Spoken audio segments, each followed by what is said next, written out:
Radio Arson, une série de podcasts proposés par la bibliothèque de la Villa Arson.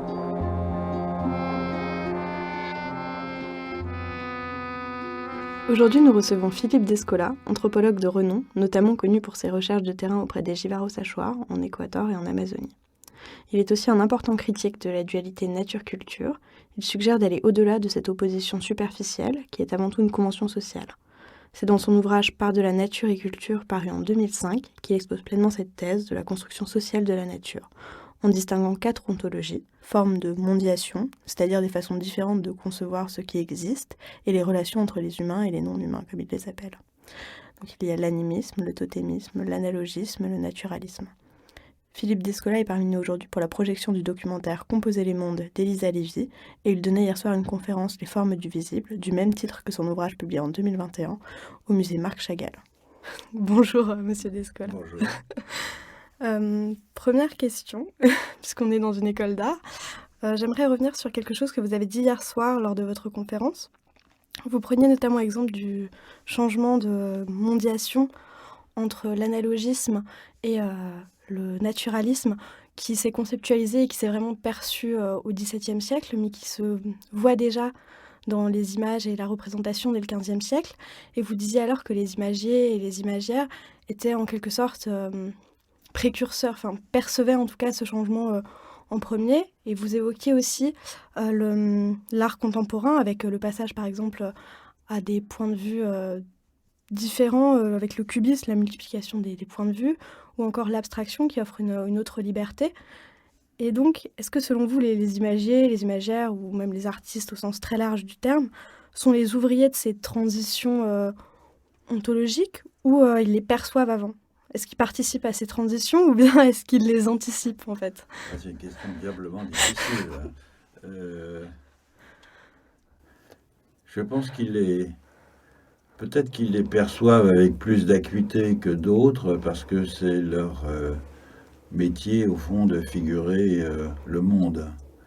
Et lorsque l'on figure le monde, nécessairement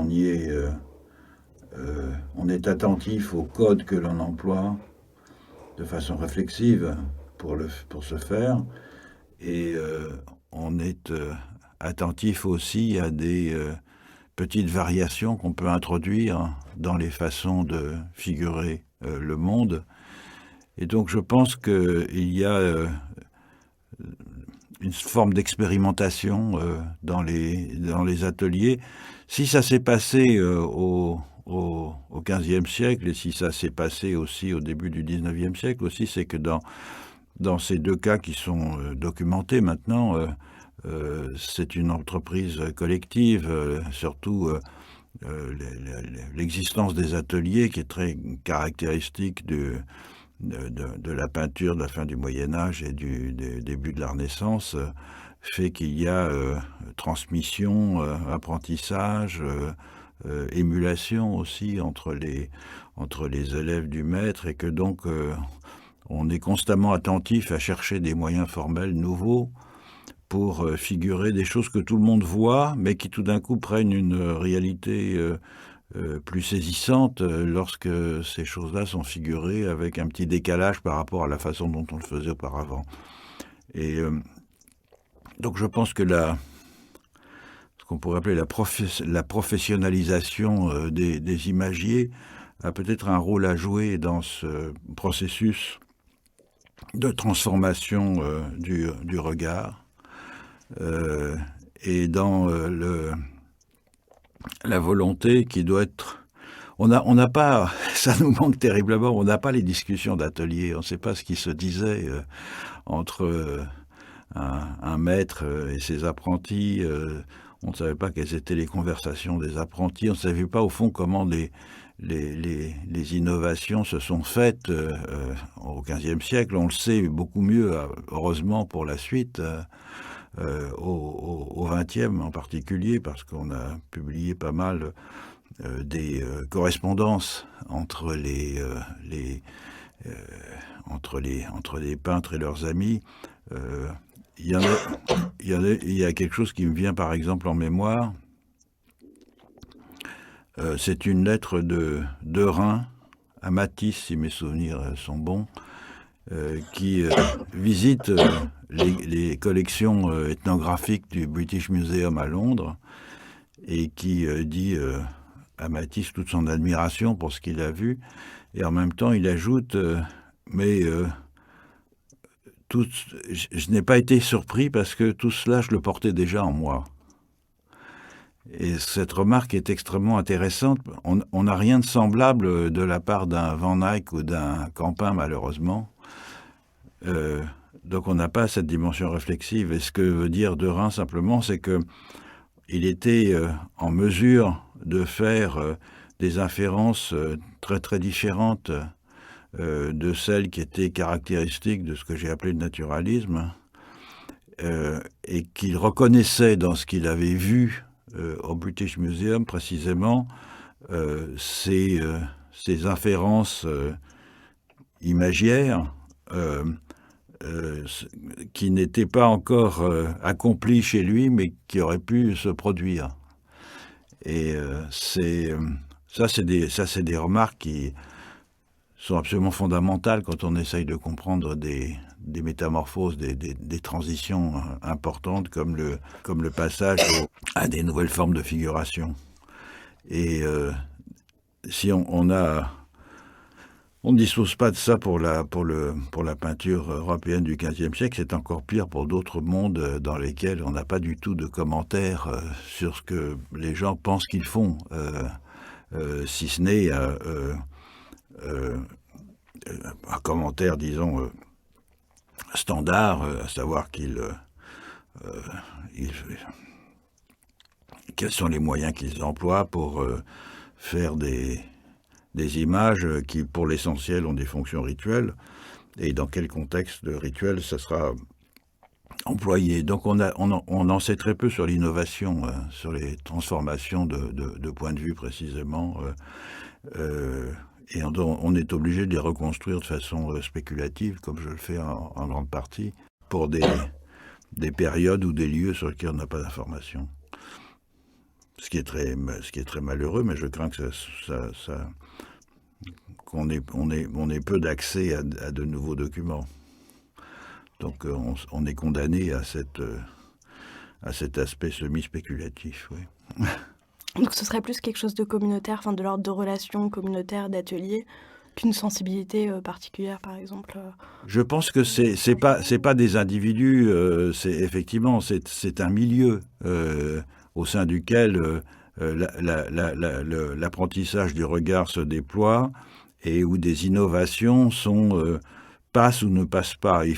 C'est même un milieu qui, dès le XVe siècle, dépasse celui, et bien avant, dépasse celui des seuls imagiers, puisque ça suppose aussi qu'il y ait un marché, il y a un public qui commande, au fond, ces images. Je pense toujours à Robert Campin. Il est l'un des premiers, peut-être même le premier, à avoir fait des portraits d'un extrême mimétisme, dans lequel aucun des traits les plus minutieux du visage d'un homme ou d'une femme ne sont oubliés, y compris d'ailleurs des traits qui peuvent enlaidir le visage. C'est un choix qui est fait, mais c'est probablement un choix qui a été admis aussi par les gens que l'on a représentés ainsi. Et donc il fallait une certaine complicité de la part du public pour que ces changements d'image, enfin de façon de figurer en tout cas, adviennent. Et il a fallu beaucoup plus longtemps pour qu'on en tire les conséquences conceptuelles, disons. J'aurais une question aussi sur votre dernier ouvrage qui est Ethnographie des mondes à venir, qui est paru en 2022, en collaboration avec Alessandro Pignocchi. Vous avez proposé une réflexion sur les transformations de la nature et de la culture à l'ère de l'Anthropocène, donc la période géologique qui est caractérisée par la grande importance de l'impact de l'activité humaine sur l'environnement. Avec cet ouvrage, vous avez soulevé plusieurs perspectives sur les relations entre les humains et les non-humains ou le monde naturel, comme on pourrait l'appeler plus vulgairement. Et vous y décriviez plusieurs ontologies alternatives qui sont souvent marginalisées ou ignorées dans le discours dominant. Est-ce que selon vous, ces ontologies alternatives, elles pourraient être intégrées dans des politiques publiques et dans des décisions politiques pour créer des sociétés qui soient plus durables et plus équitables? C'est difficile à imaginer. C'est pour ça que les bandes dessinées d'Alessandro Pignocchi jouent un rôle important dans ce livre, parce que Alessandro a imaginé un monde où c'était possible, c'est-à-dire dans lequel nos gouvernants, tant en France que dans le reste du monde, il a développé, en particulier dans une bande dessinée qui s'appelle Petit traité d'écologie sauvage, si mes souvenirs sont bons, dans lequel les dirigeants donc sont devenus animistes, et avec tout ce que cela implique du point de vue des politiques publiques. Je pense que c'est difficile d'imaginer cela, et j'en prendrai qu'un seul exemple, c'est celui de la Chine. La Chine est cosmologiquement et ontologiquement, c'est encore un système analogiste qui a peu évolué de ce point de vue-là depuis quelques siècles, c'est-à-dire c'est un système dans lequel il y a le monde est vu comme une totalité socio-cosmique dans lequel la société n'est qu'un élément d'un tout plus vaste, et dans lequel aussi le souverain, l'empereur, en l'occurrence le chef du Parti communiste, a une responsabilité cosmique de maintenir l'équilibre et l'harmonie entre tous les éléments de ce vaste dispositif. Mais en même temps, la base matérielle de cet analogisme a changé avec la révolution industrielle, avec l'émulation que la Chine, notamment la Chine de Mao, a cherché à construire avec le capitalisme occidental. Rappelons-nous de ce mot d'ordre maoïste à propos lorsqu'on a construit des petits hauts fourneaux dans chacun des villages de Chine au moment du grand bond en avant. Le mot d'ordre, c'était dépasser la production d'acier de la Grande-Bretagne. Et donc, c'est tout cet arrière-plan matériel qui est issu de la révolution industrielle, laquelle est elle-même, au fond, le premier cliquet d'enclenchement du capitalisme moderne, est venu se greffer sur ce vaste système analogiste qu'est la Chine, dans une forme d'hybridation un peu singulière. Et donc, il est difficile d'imaginer que en tant que tel, les collectifs contemporains puissent basculer dans des régimes ontologiques différents. Ce qui peut se passer, oui, c'est que des formes d'hybridation du type de celui que l'on observe en Chine, sans que les conséquences en soient toujours mesurables. Et c'est pour ça que dans ce livre, nous insistons sur l'importance de la reterritorialisation, des collectifs autonomes, etc., qui nous paraissent comme des ferments intéressants ou des déclencheurs intéressants de transformation, sans qu'on puisse toujours imaginer ce que ces transformations vont donner. Donc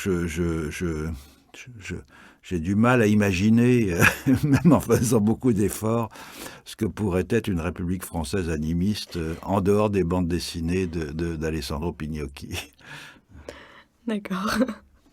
Mais Ethnographie des mondes à venir et le documentaire composé Les mondes d'Elisabeth Levivy, il semble participer, en tout cas appartenir un peu à la même démarche d'un nouvel élan dans les relations entre les êtres humains et les non-humains. Et vous vous appuyez notamment plusieurs fois sur l'expérience qu'est la ZAD de Notre-Dame-des-Landes. Est-ce que vous pouvez en parler un peu plus ? Est-ce que justement là on a une communauté qui est déjà dans une forme d'hybridation ontologique qui est conceptualisée, enfin qui est partagée par l'ensemble de la communauté, ou est-ce que c'est des filtres individuels peut-être qui sont les mêmes selon les individus de la communauté? Alors, c'est une question intéressante et à vrai dire, la seule réponse qu'on pourrait fournir serait celle qui résulterait d'une enquête systématique que je n'ai pas menée et il y a des études anthropologiques, notamment celle de Geneviève Pruvot sur la ZAD de Notre-Dame-des-Landes, mais qui n'ont pas abordé cette question-là.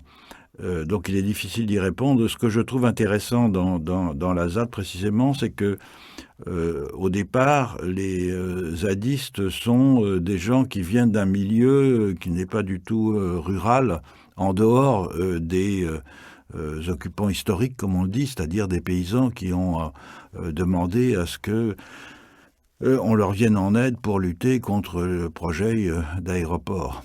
Et pour le reste, ce sont des gens qui ont disons une culture de squatteurs, souvent urbains, et donc qui se sont retrouvés là, un peu sans connaissance préalable, et qui progressivement, au fil du temps, ont développé non seulement un intérêt pour le lieu, pour sa conservation et pour au fond la perpétuation de traditions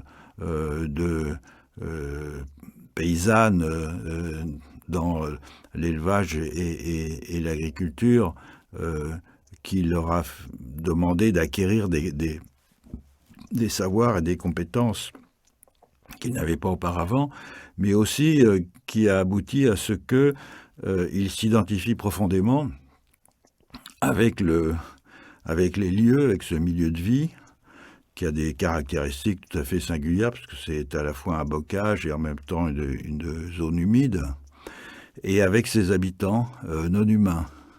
Et c'est ça qui est très frappant dans ce que j'ai entendu des habitants de la ZAD, c'est l'émotion avec laquelle ils parlent à la fois du milieu qui les a en quelque sorte accueillis et dont ils sont des occupants, mais comme s'ils avaient été d'une certaine façon invités par ce milieu à prendre en charge sa protection contre les menaces de destruction et de bétonisation que faisait peser l'aéroport, et en même temps leur capacité à devenir très très attentifs à des choses pour lesquelles ils n'avaient pas été formés, à savoir l'observation de la vie des plantes, des animaux, y compris les plus furtifs, hein, comme les tritons par exemple, qui sont devenus un peu les symboles de la ZAD de Notre-Dame-des-Landes, et qui aboutit à cette forme de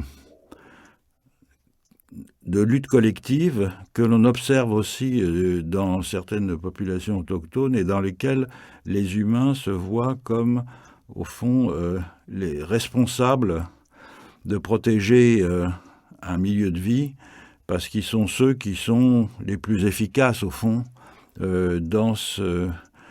comme membres d'un collectif plus large, comme les plus efficaces pour mener à bien ce genre de lutte. Donc il ne s'agit pas de protéger un milieu de vie contre la spoliation. Oui, c'est le cas bien sûr, mais ce n'est pas ça au premier chef, ni même contre la pollution, mais véritablement de le protéger parce que l'existence de certains éléments de ce milieu de vie, de non humain, importe à tous, et que c'est la responsabilité des humains de lutter contre cela. Et en ce sens, c'est quelque chose de très original et très nouveau. Et c'est ça qui m'a beaucoup frappé dans mes visites à Notre-Dame-des-Landes. D'accord, merci. Merci à vous.